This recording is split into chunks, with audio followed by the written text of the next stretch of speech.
The following presentation was recorded live in Pittsburgh, Pennsylvania for the 22nd Annual International Association of Square Dance Callers. This is tape number 11, Positive Communication and Problem-Solving Conversation. Okay, the title of this session is Positive Communication. And going up and down the aisle there, passing a handout is Gerald Moore. And Jerry operates the Loud Dryberg Group, a human resource development consulting firm, consulting and training for total quality management and mutual gains. Negotiations are the primary services offered by his company. In addition, he provides expertise on organizational development and customized training. So he's going to tell you the rest about himself. So this is Dr. Jerry Moore.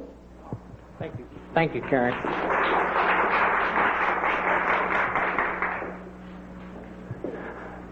We have a very short leash here. That saves you people in the back, I guess, from, unless I yell. Good afternoon. My name is Jerry Moore, and I've been asked to work with you on how to handle requests while assisting your callers. In light of the fact that we're getting started late, let's just jump right into this. Everybody have a handout?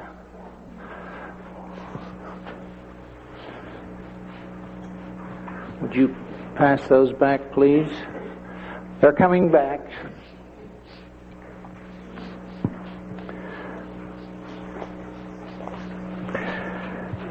What I'd like to do this afternoon is I'd like to do three things, or talk with you about three things. Really, I'd like to have you talk with each other about three things. Your beliefs about being a partner and the fact that these have immense power over the way that you behave. The second thing is I'd like to talk with you very briefly about communication and get you to understand that it's really pretty easy to do. We sort of have some things in our minds that make us think that communication is difficult, but it's relatively easy. The third thing I'd like to do is use the word promenade. Is that how you say it, promenade? Okay. I haven't square danced since 1960 in high school, so it's, it's time to get back into it. Listen to this. It's time to get back into it. Okay, well, we're going to use promenade as kind of like a little mental checklist for you to use as you work with dancers and they come to you with requests. So let's go ahead and get started. And what I'd like to do is just mention to you, I know what I know. I know something about facilitation and I know something about communication.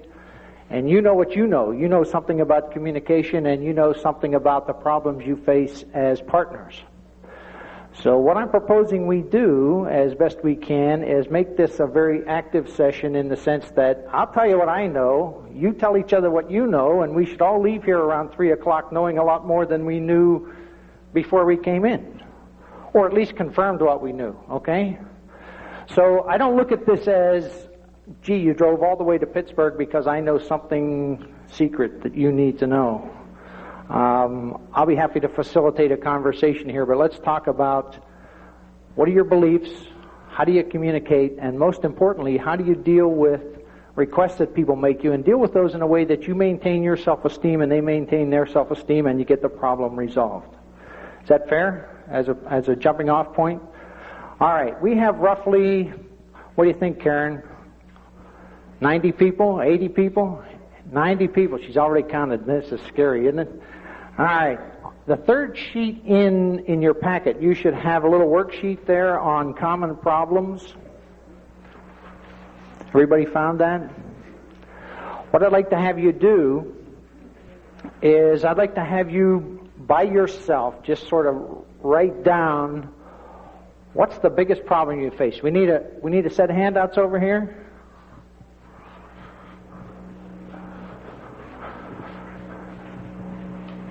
Karen's delivering the mail there. Okay. Write down the biggest problem that you face as a partner to a caller. Everybody is a partner to a caller, right? Right? Nope. A partner to a partner of a caller. Okay, well, whatever. All right, then what I'd like to have you do, we're going to designate these pillars as your posting stations. We have 1, 2, 3, we have 6 pillars. What I'd like to have you do is, as you've identified one common problem, you can leave all your other stuff at your seat, but I'd like you to go to the nearest pillar and talk with the other people at that pillar and find out what's on their minds too. And then I'd like to have you reach consensus. Do you know what consensus is? You rolled your eyes. Somebody doesn't know what consensus is. Anybody know what consensus is? It's agreement. Yeah, that's a good way to put it. It's an agreement in general. It doesn't mean that you took a vote. It doesn't mean that this is a matter of life and death. It's just, gee, we talked about it and we reached a decision that we can live with. So I'd like to have you reach consensus at each one of your stations about, of all the problems that were presented, what's the most pressing one? And I'll give you a piece of flip chart paper, and you can post it up on the wall and write real big on your flip chart what your agreement was about the biggest problem. So by the time we're finished with this in about 10 minutes, we should have 6 major problems identified, I hope, if this works right. All right?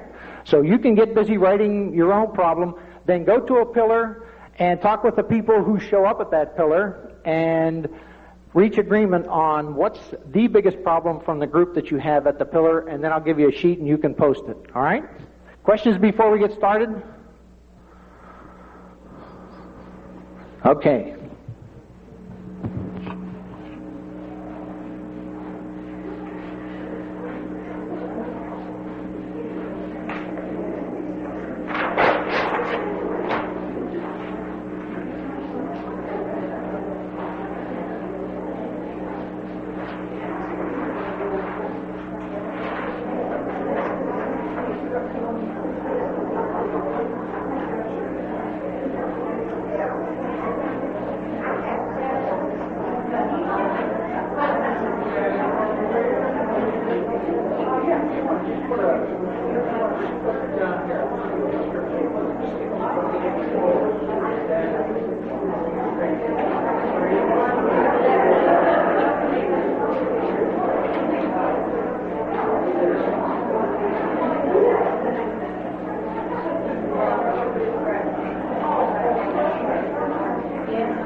Okay.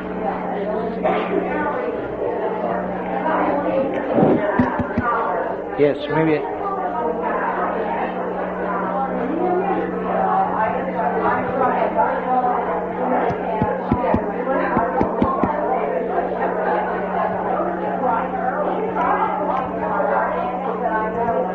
Shouldn't, yeah. Testing. Ah, nobody's paying attention. All right, well, let's use the other one.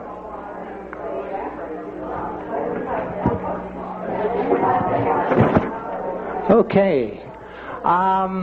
We're going to start to my right, and we're going to go around to the 6 pillars and find out how you're progressing, because we need to move to the next step. Don't have a seat yet, because we're not done with this part. Have you identified here, pillar number 1? Have you identified some problems? Okay. Okay. You can't limit it to 1. You've got 4.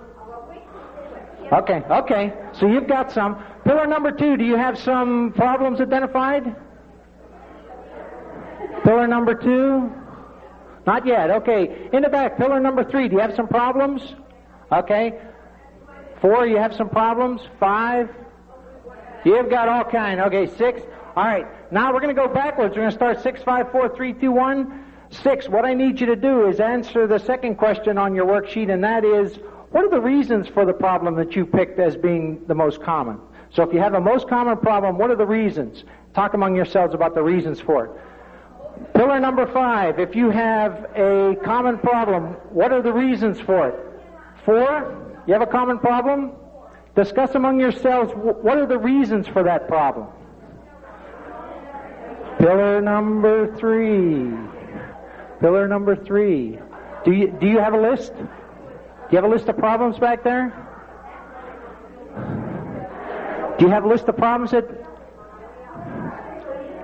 Okay, have your group now start to discuss the reasons why your top problem is a problem. Pillar number 2 should be doing the same thing. And here, have you picked up pillar number 1? Have you picked a problem? Personal time. Okay, what are all the reasons why personal time is a problem? Just talk among yourselves, and then we'll come back as a big group.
right. You've done a great job. So you can break up your groups now as long as you have a problem and the reasons why. We can break up the groups.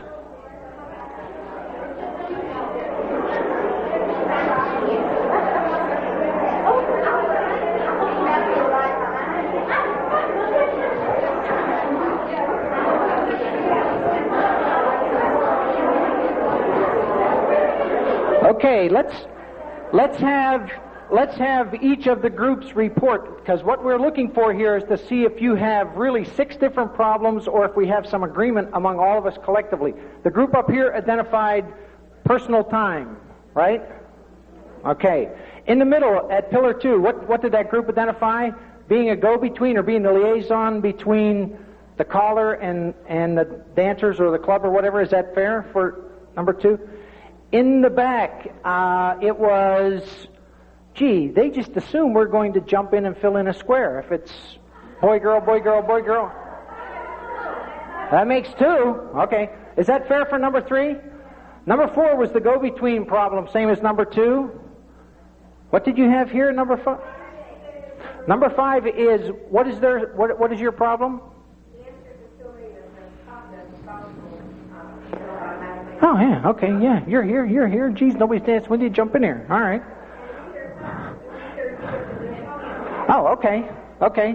What about this pillar here? What did you have for this pillar?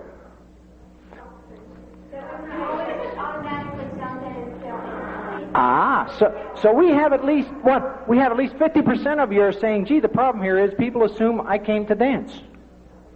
They automatically assume that. Okay, yes.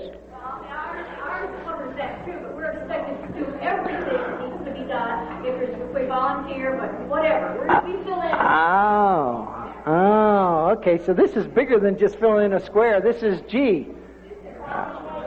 Okay, good. All right. If you turn to the next page in your handout, my first point, the thing we want to touch on very briefly is the notion that your personal beliefs about being a partner to a caller have immense impact on your behavior, okay? So the way you think about the world or the way you think about your job has quite an impact on how you do your job. So we don't want to spend a whole lot of time worrying about those negative thoughts. What we want to really think about, if you jump down to the bottom of the page, is we want to talk about some positive or rational beliefs that you can have related to your role as a partner.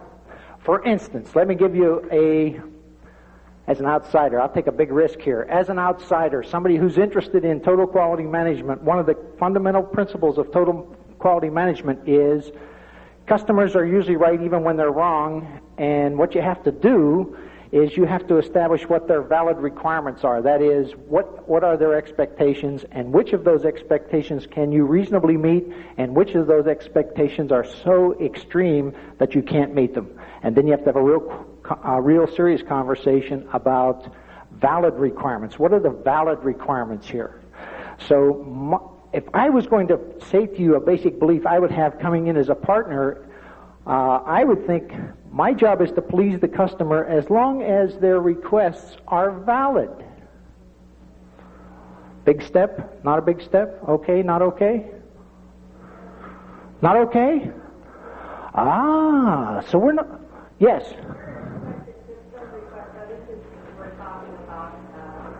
Being an answer when really we should be home in bed, but our spouses Okay.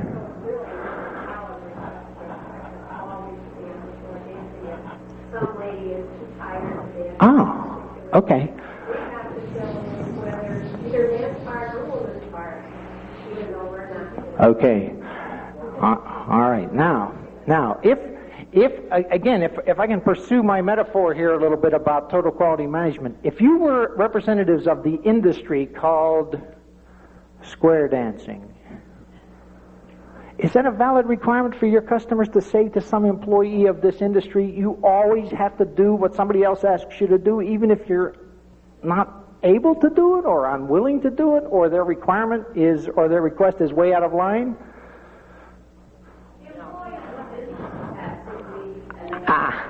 Yeah. Oh, okay. Okay. The reason I raised the whole notion here about beliefs is Karen sent me some very interesting material that I read, your partner's book and CALLERLAB information. You're under immense pressure to do an awful lot of things. Drive the bus, do the books, make the coffee, get the donuts, right?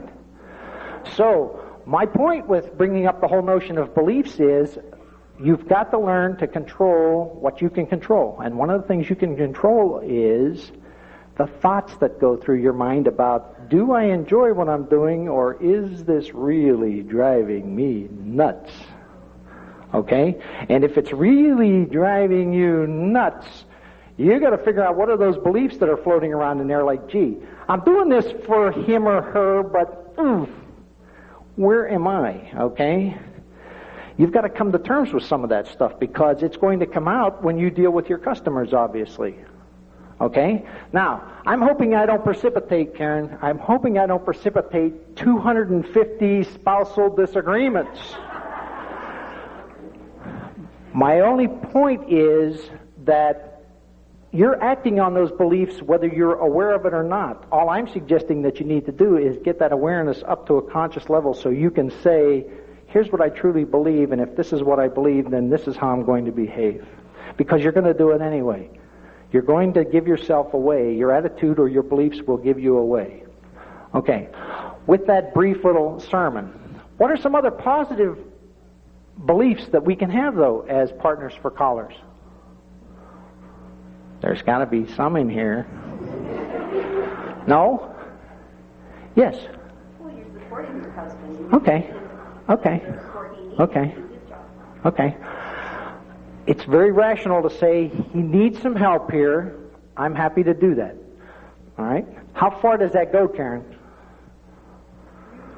Okay.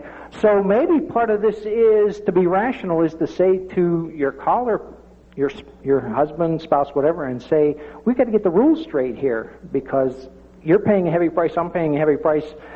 I thought this was supposed to be fun. Right? For instance, that's what I said to Karen, square dancing, you guys must be having a good time. She said, get a grip. Get a grip, we're not having a good time. Well, I think some of the problem that we have is that many of us do this 5 and 6 nights a week. And when you're doing it that often, it's like eating the same food all day. You get a little tired of it. And so when someone comes and asks you to dance, and you say, my God, I danced last night all night, I don't want to dance. And so I think you've got to be assertive and take a position and say, well, thank you very much. However, I would prefer not to, or, and for this reason, I'm just tired tonight, or whatever. Did everybody hear Midge? Oh, it is on. Yeah. Midge. It's Midge, right? Would you come up here, Midge? See, geez, I came to this session so I wouldn't have to dance. This guy's going to invite me up to dance. What I need you to do, Midge, is, because I'm sure you didn't hear what Midge said, right? You did? No, but you guys over there didn't. Oh, okay. Midge, you can have this and tell them exactly what you said before. Well, I had said that many of us do this 5, 6, and maybe even 7 nights a week, and it gets a little old. It's like eating the same meal every day. And someone comes up, and I know there's many of you that just love to dance, and there's nothing wrong with that. And then there's people like myself who, if I dance one square a night, that's enough. That's all I need. Maybe not even. And some nights I don't even care to dance. And I think you've got to be assertive. I think, if you feel that this is not something that you're really enjoying, then tell the people. I mean, you don't have to be rude about it, but say, thank you very much. I appreciate your considering me. However, I'm just not really wanting to dance tonight. Could you please ask someone else? And this is basically what I've done, and I don't think I've offended any of the dancers. If I have, they haven't told me so. All right. Yes, in the back. You would never do that. Why would you never do that? Okay. Yeah. Oh, yeah. Run up here to the mic. Here we go. Boy, this is getting like yeah, you can use this one. Oh, well, whatever. There you go. That one's... I appreciate your right to do that. Of course you can, you know. Okay. But I would hate to see 7 people sit down because I didn't feel like dancing. You know, I just wouldn't do that. And I feel as though these people, I want them to enjoy my husband's calling. I want them to have a good time. And I get my satisfaction out of seeing that these people have all had fun. And if they go home and they say, that was a good dance, I feel good. Even though I've done this 4 or 5 nights a week, and I also cue rounds and teach rounds, I still feel that if they go out happy, that's what they came there for. They don't have to come and square dance. They could bowl. They could do anything. Okay. So if they're coming to square dance and they're having a good time, that means I've got to dance man's part, woman's part. I don't care if that helps keep somebody else happy, Good. Somebody else dancing. This is great. We have now a very nice demonstration of what we're talking. You should have rational, positive belief. So what did Midge say right away? Midge says, oh, well, wait a minute. You put a new factor in here. 7 people are going to be disappointed because of my decision? No. Unacceptable to me. You have to be rational and positive. So Midge isn't saying I'll never say no. She'll say, I'll say no when it makes sense that I can say no. Okay? Again, we're trying to be rational here. What makes sense in the circumstance? Okay? What is your name? Dolores used a very interesting phrase with her statement. I never say no. I ought never to say no. I should always say yes. I must say yes. No. That you don't have to. You always have to be reasonable. You always have to be reasonable and positive. And don't paint yourself further into the corner by saying, I must, I should, I ought. Okay? You got enough problems as it is, right? Don't make this worse by making it some kind of an imperative that you have to behave in a certain way. All right.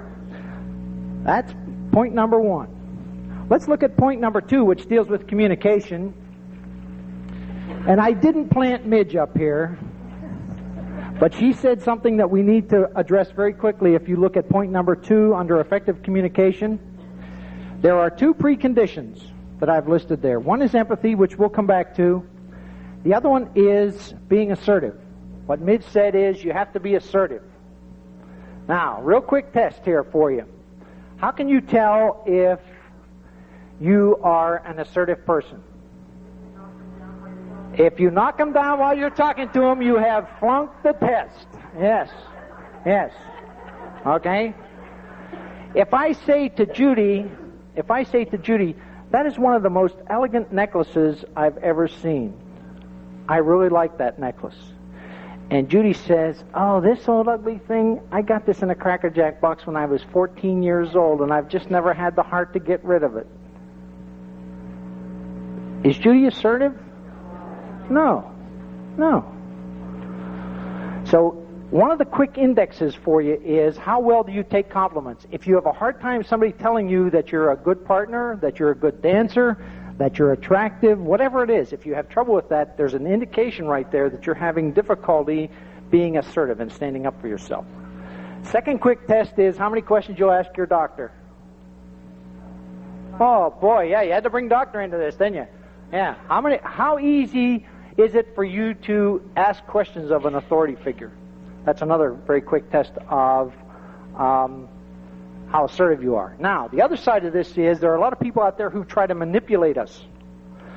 So not only do you have to be assertive about yourself, you have to watch that these other people aren't trying to manipulate you. And 3 real good indicators of whether you're being manipulated are your feelings.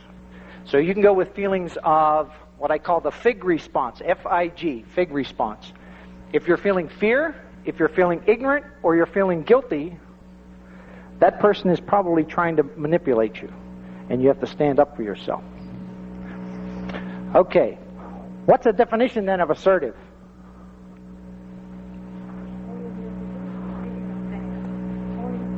Owning your own feelings is part of it. Other parts of being assertive. Owning your own feelings. Standing up for what you believe. Okay. At the expense of the other person? No. So I have my own feelings. I know what my rights are, and I'm going to stand up for them, but I'm not going to beat you up over it. Okay, any other definitions for assertiveness? Okay, that's very good. It's very good. If you look at the next 2 sheets, what I've shared with you are two bills of assertive rights. And if it seems like we're spending a lot of time on assertiveness, it's by design. My work with facilitation of communication and my work with teams in total quality management made it real clear that people still are not very assertive. They will not say, gee, this is what I want to do. Or they will not stand up for their rights. They'd much rather run over somebody else or deny their own rights. So you've got two lists there. One is from a book, When I Say No, I Feel Guilty, by Manuel Smith. And he has a real nice list of assertive behaviors. Some of these probably have great significance for what you do. You have the right to say, I don't know. Number 8, you have the right to be illogical in making decisions. I don't know why I don't want to dance tonight, but I don't want to dance tonight. Okay? You have the right to say, I don't understand. Be real careful, though, with number 10, I don't care. Don't use that unless things are really bad. Okay? That can get you in trouble. Now, the next list from the assertive option, if you look at number 1 on the next list, that's a real nice definition for being assertive. You have the right to act in ways to promote your dignity and self-respect as long as others' rights are not violated in the process. Okay? Let's see if there's a couple of other ones here that number 8 jumps to mind based on what I've seen you talking about so far and some of the material I've read about what you do. Right to do less than you are humanly capable of doing. What do we have? 90 super women in here, right? Yeah. Yeah, somebody told me that was my role, and I've taken it on without question. Yeah, okay. Tomorrow, don't wear your capes. Leave your capes up in the rooms tomorrow, okay? You have a right to do less than you're humanly capable of doing. All right. So that's one precondition, is being assertive. The other precondition that's so important for you and for the person that you're trying to communicate with is empathy. What do I mean when I say empathy? Anybody know what empathy is? You feel what the other person's feeling? Okay. If I'm feeling exactly what you're feeling, we're in sympathy. If you're crying, and because you're crying, I'm crying, guess we're close, but at sympathy. What's empathy? All right. Oh, you don't have to agree? Oh, okay. Empathy means just that. Yes, I understand what you're going through, but just because I understand doesn't mean I have to agree with you. So we're back to this assertiveness business again. Okay? So when somebody comes to you and says, and we'll stick with the I never say no and the rational approach here. Somebody comes to you and says, we really need you to dance, or we'll lose the square. We'll lose these other 7 people, right? Okay. You can see the world the way they see it, and in this case, you may want to go along with them, okay? If, however, it's... Give me another scenario where you...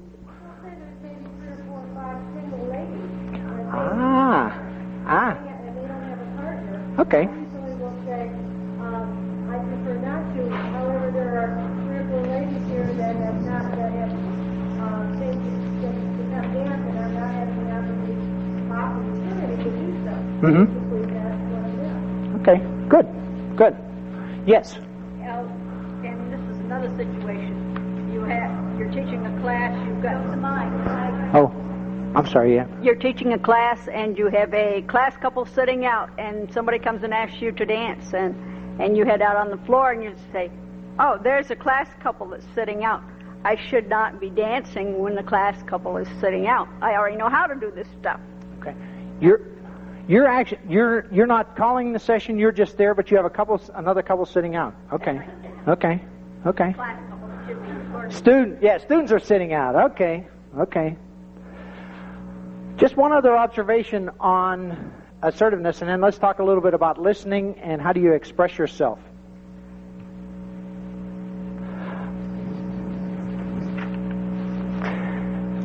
One of the hardest words to say is no. And what we need you to start to think about as far as being an assertive person is, how do I say no, but how do I say no in a way that the other person understands that I'm trying to solve the problem, not just write them off. So Manuel Smith in his book, When I Say No, I Feel Guilty, talks about a skill in assertiveness called workable compromise.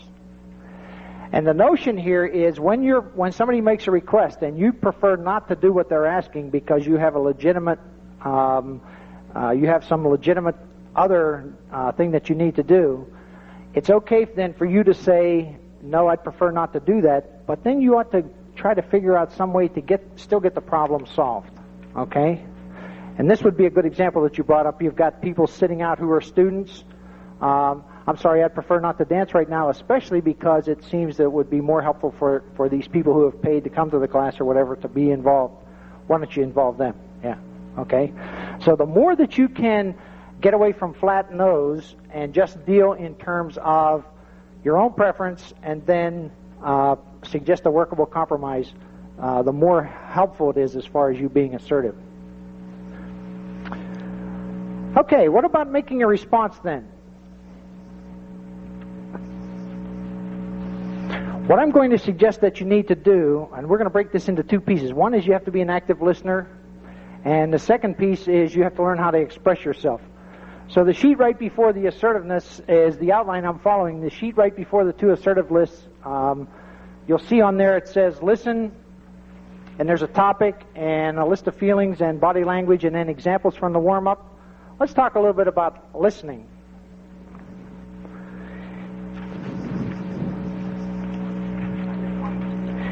In any message that people send to you, any request that they make of you, there are two pieces in that message.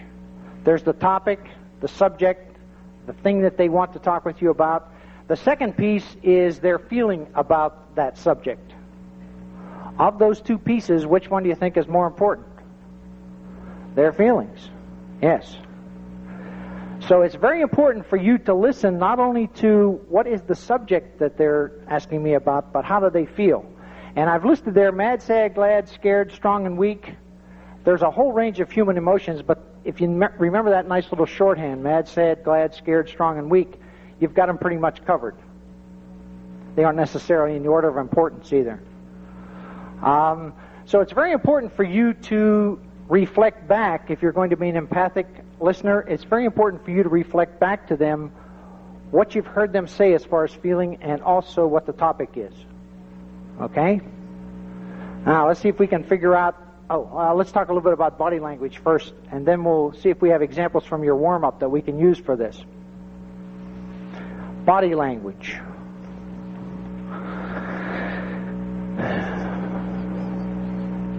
As an active listener, it's very, very important for you to make eye contact with the person with whom you're listening. Now, you have to be real careful that you don't stare at them because you'll make them nervous. So there's a little spot right between our eyes that if you stare at that little spot right between our eyes, they won't get too uncomfortable.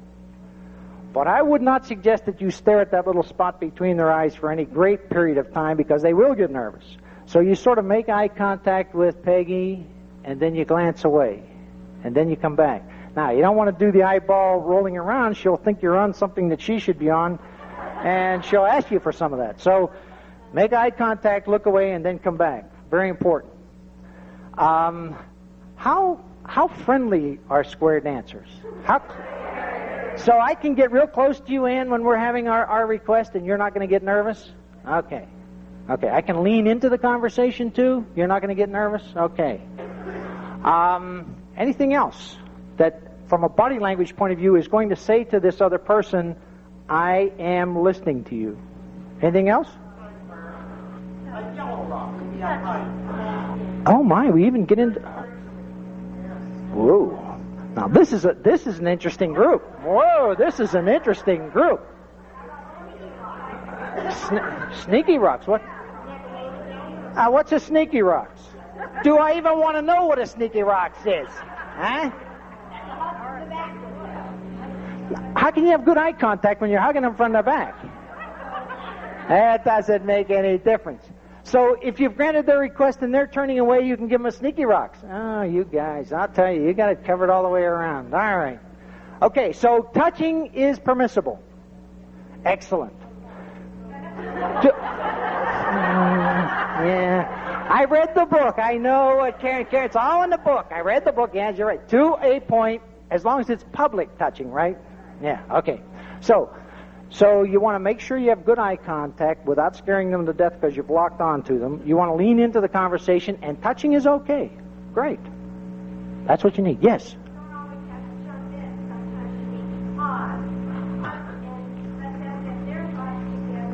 Very good point. Her point is you don't always have to be talking, and you can make use of pauses. Oh yeah, yeah. The human brain can process 480 words a minute. 480 words a minute coming in. Your brain can process that. Remember the fellow from the Federal Express ads who talked real fast and you can understand every word he said, even though he's going real fast. Yeah. He got your attention by speaking at the threshold, the point at which your brain is saying, geez, I better not blink or I'm going to miss something, okay? Most of us, unfortunately, speak at 120 words a minute.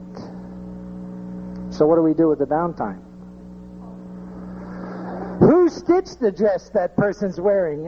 Right? Where did she ever get a bolo tie like that? And are we ever going to get home tonight? I hope our new puppy didn't have an accident in the living room. I mean, there's a million things your mind does while you're waiting for the next volume of words. So this is a real good point that she's made back here. What you need to do is take that downtime and think about, who is this person? How do I need to make them happy with our decision? And what kind of response can I give back to them that's going to be positive? So use that downtime, use that lag time between how fast we actually can listen and how slow we actually do speak. This is called the 1/4 rule. Yes?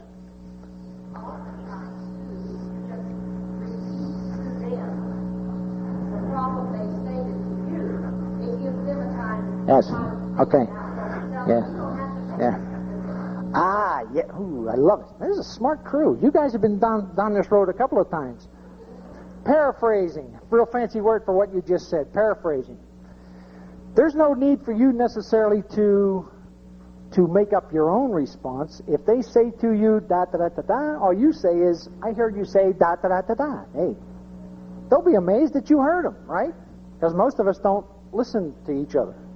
Most of us are too busy figuring out what we're going to say next. We don't really listen to the other person. Okay.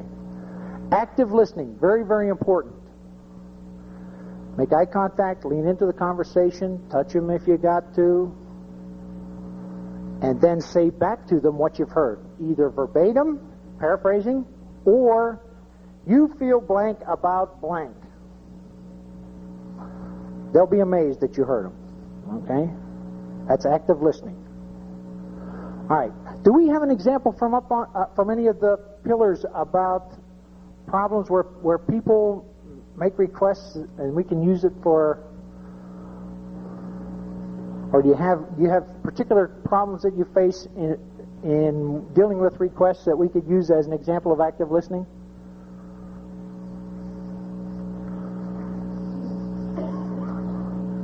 Can you think of any? She has one, but she's too shy to say it. Okay. Okay. Tell her to use the mic. Okay, use the mic. There we go. A couple of months ago, my husband was calling a student dance for another club. This lady came up with her 5 or 6-year-old boy and said, here, you dance with him the rest of the night, which we had about 45 minutes, an hour. And I said, I'm sorry. And that was all. Okay. Run this story on me again. Somebody did what to you? She brought her little 5 or 6-year-old boy up who was taking lessons and said, you dance with him. Whoa. Okay. And you just said... I said, I'm sorry. I'm sorry. Okay. I told her, though, that I wasn't feeling well. Okay. But okay. I did not think it was my responsibility to dance with him. Okay. What was the feeling you had? If you look at the list here, mad, sad, glad, scared, strong, and weak. Were you mad about this? No. Oh, no. Somebody up here said, yes. They were mad for you. This person up here was mad for you. Okay. What feeling were you having about this? Any? It took me by surprise. Oh, there's a good feeling word. Yes. Gee, I'm surprised that you want me to dance with a 5-year-old. Yes, What's wrong with because that? he was acting up all night. Oh, Andy was that loud. Yeah, now this is where you have to get a little careful about what are you going to say to your students. Yeah, but Yes. it seems to me that you can register that honest surprise. That's being very assertive. It's using I statements, which we're going to talk about in a little while. Very powerful way for you to communicate to this other person in a respectful way. I'm not interested in doing this. Yeah, that's fine. Okay. What if you are mad at him? This request, what do you do?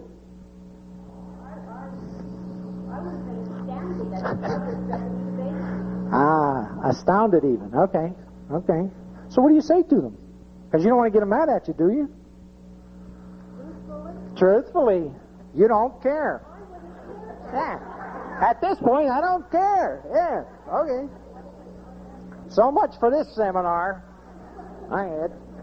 No, there's ways that you can say to them, I'm really surprised. I'm astounded that you want me to do this. Okay? Please, I can't do this. Yes. Mitch. I think you need to find out what is the real reason for wanting you to dance with me. It's not personal at all. Oh. Okay.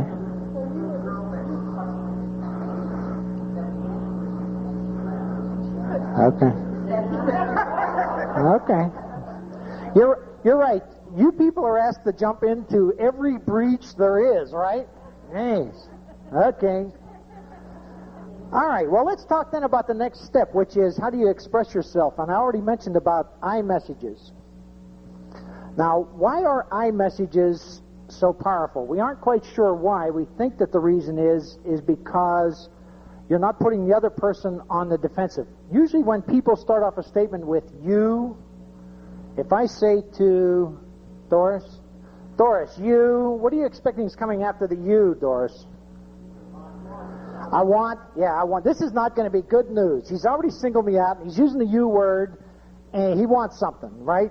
Or it's going to be bad news, or I did something wrong, or whatever. Okay. That's a very, very normal reaction from one human being to another when they hear you. So when you make I statements, you're doing a whole lot of things that we've already talked about. Number one, you're being assertive. You're saying, this is what I see I need at the moment. But you're saying it in a way that leaves the other person not feeling as if you've beat them up. So it's a very respectful way for you to express yourself. So if you say, and we'll come back to this 5-year-old, it's going to take me a while to get over this, I'll tell you.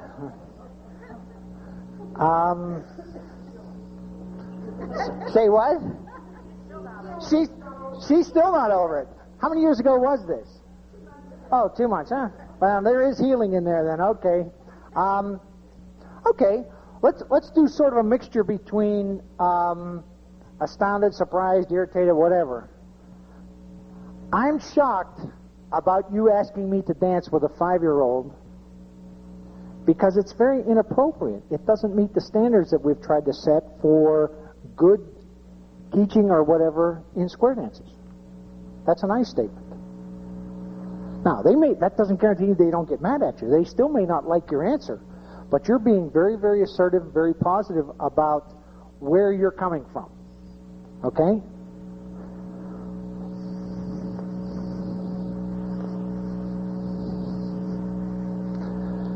One final point about expressing yourself. It's not what you say, it's how you say it.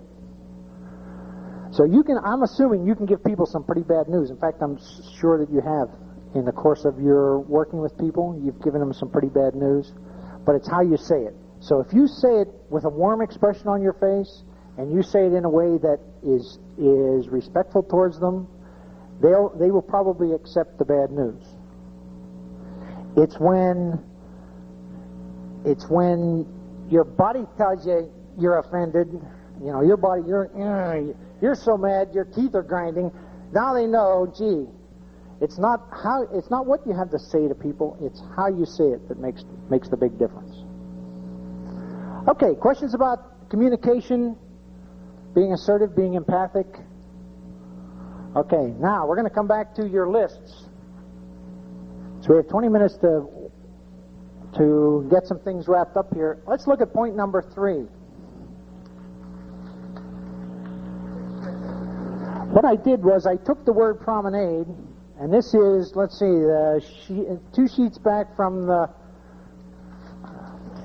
back of your handouts. Point number 3, think promenade when responding to requests. And here's what I'd like to suggest that we do. I'll tell you what I think about this little anagram, promenade, and then let's see how it fits for some of your actual scenarios that you've identified. The P is for be polite. And again, your body language is going to tell an awful lot about your politeness, a lot more even than your tone of voice or whatever. So if you can establish eye contact, if you can smile, if you can lean towards the person, but be polite. R would mean let's recognize the other person or persons in the sense that you can make an offer of how can I help? But you're recognizing the fact that they've come to you. You're not ignoring them. You haven't turned your body sideways towards them or whatever, but you're recognizing the other person. O is be objective. In other words, what's the data here? And let's come back to Midge's wanting to say no, but gee, we've got 7 other people who are going to lose the square if she says no. Okay, be objective. So you know what you need to have happen, but also you have to look at what the person is requesting of you and look at the evidence and say, gee, based on the data, I should probably do as they're requesting, or based on the data, I should say no. ME attached together for a couple of reasons. You need to maintain eye contact. You need to maintain your empathy. In other words, you have to keep seeing the world the way they see it, even though you may not have to agree. And you need to maintain your esteem and their esteem. So you don't want to say things that are either going to diminish you as a person or diminish them as a person. Now we're down to the rub here. N stands for need. Do they have a legitimate need? Have they asked you for something that is a valid requirement in terms of what you and your caller partner have agreed are parts of your job? If they have a valid need, then you either say yes or you have to negotiate something with them. And if you look at the remaining 3 letters, then if they have a legitimate need and you agree that they have a legitimate need, then you need to act to resolve the problem, whatever it is. Dance with them, make the coffee, go out and bring in an extra microphone from the truck, whatever it is. Or you have the option of saying, I'm sorry, I can't do that right now for whatever reasons, and defer it. And then, if we come all the way full circle, you need to be polite and excuse yourself and or find some other way to end the conversation. So if it would be helpful, then that's why I'm proposing you use promenade as just a very quick little checklist. Okay. Why don't we do this then to wrap things up? What I'd like to have you do is go back to your individual pillars with your teams, and let's just have you walk through this promenade notion, and then what we'll do to wrap things up is we'll have you report back to the other 5 teams how you would go through addressing your particular problem in terms of being polite, recognizing the other person, being objective, maintaining eye contact, etc. And then we'll wrap up by seeing if you have additional questions about particular problems that you're dealing with, or particular problems that you face that you don't know quite what to do or how to deal with them, and we'll have sort of an open discussion for the last 5 or 10 minutes of the session. So for about 5 or 10 minutes, get back with your teams and see if you can begin to apply some of the things we've talked about, and then we'll do a quick question and answer period at the end. Okay. Have you had a chance in your groups to talk a little bit about your problem? What we'd like to do is have a town meeting at this point. So if you all come on back and have your seats, why don't we share the wisdom of the entire group with particular problems that you're having, and we need you to come to the mic in the middle of the floor here to in order for you to be heard?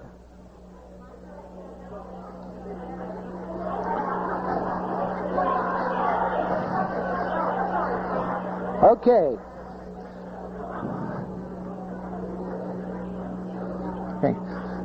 Two real quick observations, and then if anyone feels the need to run up and use the mic, let's go ahead and open the floor. Two real quick observations. Someone shared with me at the break, there's another technique that you need to use in active listening, and that is the notion of letting the other person finish. Remember I said to you we can handle 480 words a minute. Most people speak at 120. Well, some of us have the aggravating habit of jumping the gun.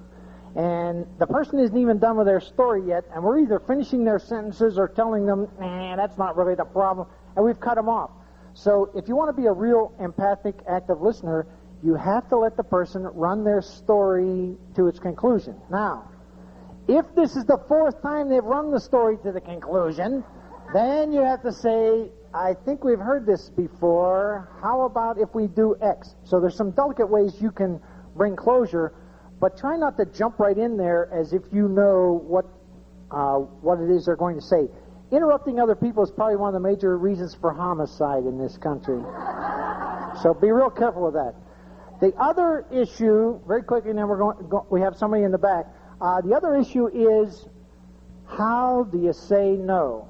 And I can't urge you enough to get Manuel Smith's book, When I Say No, I Feel Guilty, because this business of being assertive and standing up for yourself is an ongoing, never-ending journey. I don't know anybody that's arrived as far as being an assertive person all the time. There's always circumstances that can knock you off your game. So the more you can do to help each other with being assertive, and the more you can get comfortable with saying no or getting around other people who say no, the better off you'll be. Okay, in the back, if you want to say something, you got to run up here, or else... There we go. So let's open up the floor then.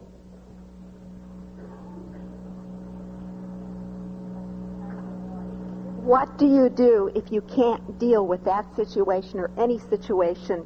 You yourself are in a situation and are trying to deal with that, and you can't deal with someone else's situation. You mean emotionally you're not able to deal with it? Emotionally or physically. Okay. Reaction, responses, help with that? Anybody, just run up and... What is your name, please? Sylvia. Somebody give Sylvia some advice, some help with that one. What do you do if you're just too caught up in this, physically, emotionally, whatever? What do you do?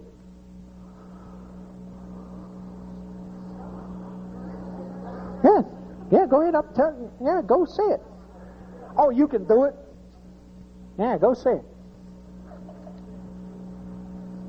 It's nice to get the coach in the game, huh? Yeah. You've been sending in you guys. I get the coach in the game. Okay, go ahead.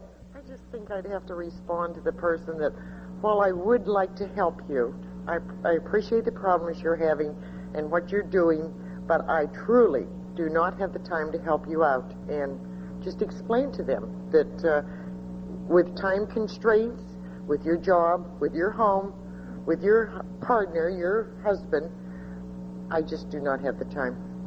So we don't want to turn it into a pity party, so you have to very quickly just say, what, I'm overwhelmed or whatever, I just can't help you right now. I wish I could, but I can't. That's and right. Here's one or two reasons why, and that's the end of it. Is that helpful?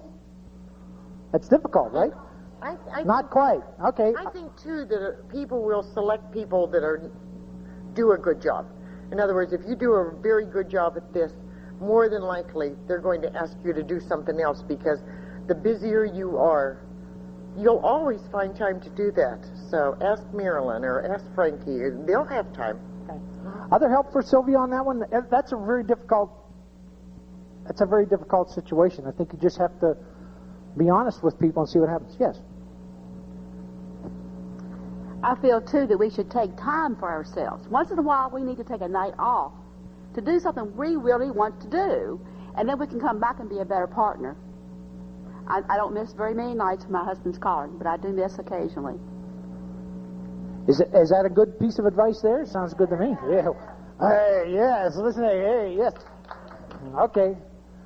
Next year, seminar run by you, how to get a night off once a week. Sign her up, Karen. Sounds like a good one. Okay. Other one. Come on up. We're going to have a duet. Come on up now. Get in line. Don't be shy. I was over here at this first one, and our main interest was personal time. And I think our general consensus is we all need time with our spouses. And we need to kind of be assertive with our callers and say, we need this and we need that. We need our time together. We need to spend time with our grandchildren. And like she said, when you need to let your clubs be aware that you are involved in other things. We both work. We're active in church. We have children. We have grandchildren. And we enjoy these things, too, as well as square dancing. And, if you just let your club know, say, well, we appreciate you asking us to come to your picnic, but we had already planned to be with our grandkids. So, just let them know. So, this is very interesting to me, how attached people get to callers and partners. Geez, we're going to have a picnic. Can't you be there? Well, geez, it's in Racine, Wisconsin. Well, that's okay. Just drive overnight. You'll get there, right? Okay. Yes. I'm a little bit unique, I think, most of these ladies in here, but when I go to a dance, I look for ladies to dance with. I don't wait for them, as some of the ladies would here, to come to them. So I hear none of these problems. So this is very interesting, listening to the ladies, seeing about this person didn't use deodorant, this person maybe complained because this one didn't do this job. I listen to those, and I'll say, well, I need a minute. I need to talk to my wife about this. I do not do any of the booking because she carries the calendar. But when I go to a dance, I go to dance. And so I don't really, once I get the sound set up, Phyllis and I, we get the tone correctly and one thing and another, then she's pretty much takes the program over and runs it, and then I go dance. I have a good time. I'm available to help whenever they want me, and we work dancer-run clubs. So we don't have to run clubs. We're employed by these people. Sometimes this does it. What? Yes. While you're calling up to the mic, what's the ratio of men to women as far as callers? Ha-ha, what's ha-ha-ha mean? Gee. Speaking of, say what? 90 to 10. Well, now we might be onto something. Wait a minute, we might be onto something here. Maybe we need to have more women callers and more men partners. Oh, are you crazy? We can't do that. Go ahead. But as a man, he has an opportunity to sit down and not dance. But the man is usually the one that gets up. If I, as a woman, went over and said, let's dance, I'd have half the women in the building saying, oh, what's she doing, But he hasn't, if he feels like sitting down, he can sit down. And nobody says, boo. Okay. Isn't America a wonderful place? Jeez, you guys can't get, if nothing works, you know what I mean? Jeez. If I ask them, the girls are going to shoot me if I don't know. Oh, it's just no end to it. Who's next? This is getting great. Come on in, have a seat. Get up there, man. You know the rules. You got to yell into the microphone. Oh. Would I like the join us activity? Based on my high school experience with Alaman left to the corner, right hand to your partner, and Jerry Moore, you're staying after school? No. Besides, you guys are intense. I mean, I'm looking to mellow out. I'm over 50. I'm getting to be ancient, Oh, yeah. I knew that'd get you. How do you think you're going to stay young, right? Oh, well, geez, this might be my group. You're right. Yeah. Oh. You don't want to be a caller or a partner. I'll tell you right now, I don't want to be a caller or a partner. You're right. I may go home tonight, though, and say to my wife, gee, Diane, how about if you go to calling school and I'll be the partner? Woo! Yeah, I'll be in big trouble. Who's next? Who else has something that they need to get some advice on? Anybody? Oh, Karen.